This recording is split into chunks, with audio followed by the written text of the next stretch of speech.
How's it going, everyone? I'm Anthony Antoine. Thank you so much for joining me here at 6. So a Houston man was detained by ICE, then released hours later.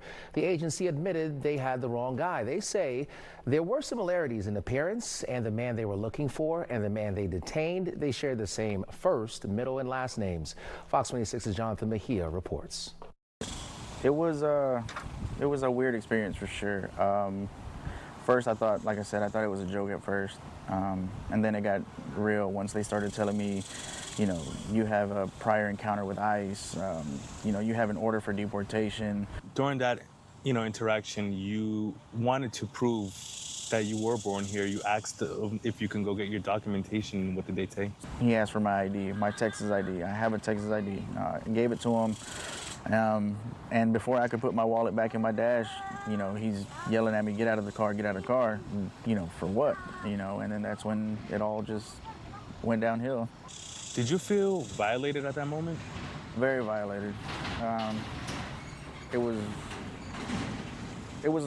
a very weird feeling, you know, being pulled out of my car for I don't even know what, you know, didn't tell me what he pulled me over for, nothing. I reached out to ICE Houston for a statement on this encounter, and according to the spokesperson, they were targeting a violent criminal who has been convicted of multiple child sex offenses, who happened to have the same first, middle, and last name, and the agency says bore a striking resemblance. During the encounter, the individual brought it to officers' attention that he was not who they were looking for. To ensure they were not releasing a dangerous criminal alien convicted of multiple child sex offenses and several other violent criminal offenses back into the community, they took him to a safe alternate location to verify his identity. Immediately upon confirming that he was not the target, they took him back to his residence and apologized for the confusion. They kept saying all I had was an order of deportation and a prior encounter with ICE. They never mentioned what this guy was being looked for or whatever. You know, so when they put that out after I came to the news, then I was like, it's crazy.